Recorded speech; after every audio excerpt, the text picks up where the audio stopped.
اللہ تعالیٰ کر سکتا ہے، کوئی اس کے لیے مشکل نہیں. وہ اعلیٰ کل شیء قدیر، اسے ہر شے کی قدرت حاصل ہے. لیکن اصل بات جو ہے میں آپ کو بتانا چاہتا ہوں، یہ ہے سائیڈ ایشو. اصل ایشو ہے فلسطین کا جو شروع ہونے والا ہے. بھٹی دہکے گی وہاں. ظاہر بات ہے کہ اگر کوئی بہت بڑا اقدام ہو جاتا ہے فلسطینیوں کے خلاف، اور اگر واقعتاً مسجد اقصی اور قبۃ الصخرہ گرا دیے جاتے ہیں، جو طوفان اٹھے گا عالم عرب میں، یہ حسنی مبارک ہو یا شاہ خالد ہو یا کوئی اور ہو، یہ نہیں روک سکتے اس طوفان کو.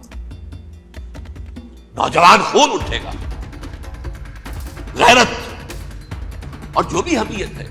مسلمان ان پڑھ سے ان پڑھ اور بالکل بے دین، وہ بھی مسجد کی حرمت پر کٹ مرنے کو تیار ہو جاتے ہیں. مسجد تو بنا دی شب بھر میں ایمان کی حرارت والوں نے، من اپنا پرانا پاپی ہے، برسوں میں نماز ہی بنا سکتا. وہ چاہے کانپور کی مسجد تھی مسلمانوں نے جانے دی، چاہے وہ شہید گنج کی مسجد تھی مسلمانوں نے جانے دی، چاہے نماز نہ پڑھتے ہو. لیکن یہ جو حرمت اور یہ جو حمیت، یہ غیرت ہے، اس سے جو طوفان اٹھے گا یہ ہوگا اس ملحمۃ العظمی، اس کی طرف پیش رفت ہوگا.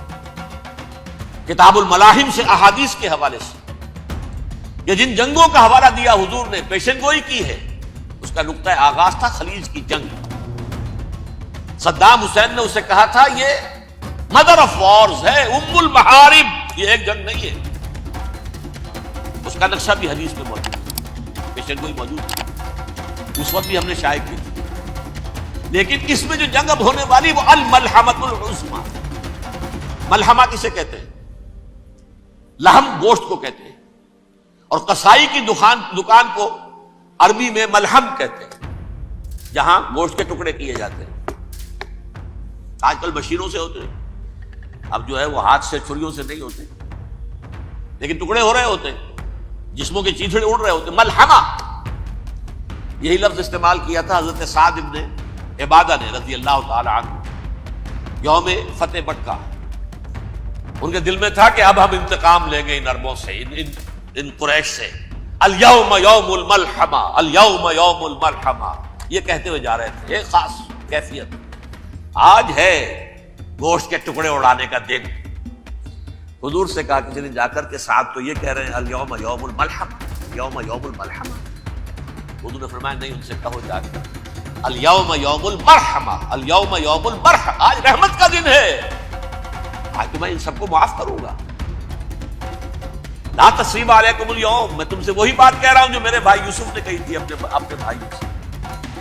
اذهبوا فانتم الطلقاء، جاؤ تم سب کے سب آزاد. وہ ملحمہ ہے جس کو کہ حضور نے حضرت معاذ بن جبل رضی اللہ تعالیٰ عنہ کی روایت ہے، اس میں سے جو ابو داؤد میں روایت آئی ہے اس میں الملحمۃ العظمی، عظمی مؤنث ہے اعظم کا.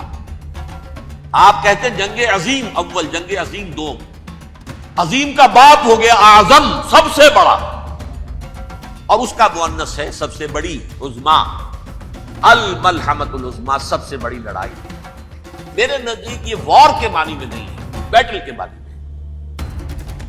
انگریزی میں یہ دو لفظ علیحدہ ہے، وار، بیٹل. وار سالوں کو محیط ہوتی ہے، بیٹل کسی ایک خاص جگہ پر جو لڑائی ہوتی ہے. حضور کے اور قریش کے درمیان 6 سالہ وار تھی، جنگ تھی.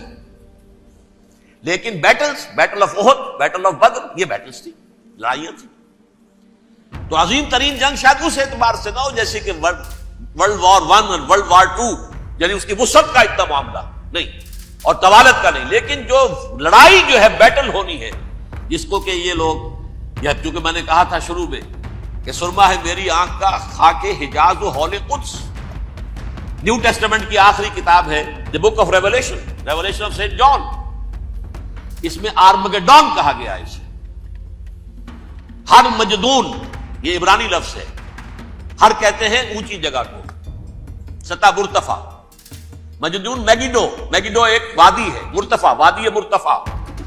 یہ ہے واقع لبنان، اسرائیل اور شام کے درمیان جو ٹکڑا، جو ٹرائنگل بنتی ہے، یہ ہے. یہاں پر بڑی جنگ لڑی جائے، اور یہ جنگ صلیب ہوگی جو کہا ہے یہ بش نے. یہ جنگ صلیب 2nd ملینیم شروع ہوئی تھی تو پہلی صلیبی جنگ ہوئی تھی. 3rd ملینیم شروع ہوا ہے یہ 2nd صلیبی جنگ، یہ کروسیڈ. اور میں اس مرتبہ امریکہ گیا تھا تو پہلی